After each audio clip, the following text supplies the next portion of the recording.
হজ ফেরত লোকদের নাকি 40 দিন পর্যন্ত দোয়া কবুল হয়, এই কথাটা কি সঠিক? এই প্রশ্ন উত্তরের আগে আমরা বারবার দিয়েছি। হজ থেকে ফিরে আসলে অনেকে মনে করেন যে হাজি সাহেবদের 40 দিন পর্যন্ত দোয়া কবুল হয়। এরকম কোনো কথা কোরআন অথবা হাদিস দ্বারা সাব্যস্ত হয়নি, প্রমাণিত নয়। তবে এটা ঠিক যে হাজি সাহেবরা হজ করে আসার পর তাদের অভ্যর্থনা জানানো, তাদের সাথে দেখা করতে যাওয়া, তাদের কাছে দোয়া চাওয়া, এগুলো সালাফ এবং পূর্বসূরীদের দ্বারাই প্রমাণিত।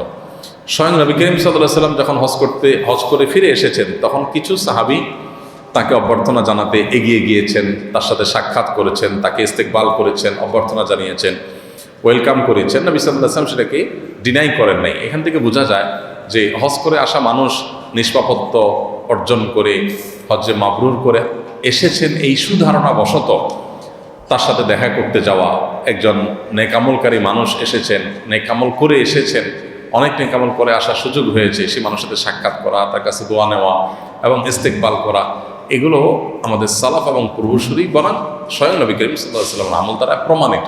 এটা ঠিক আছে, কিন্তু এর মানে এই না যে 40 দিনের একটা ফিক্স আপনার টাইম সময়সীমা বেঁধে দেওয়া হয়েছে যে এতদিন পর্যন্ত তার দোয়া কবুল হয়, এরকম কোনো কথা হাদিস দ্বারা প্রমাণিত নয়।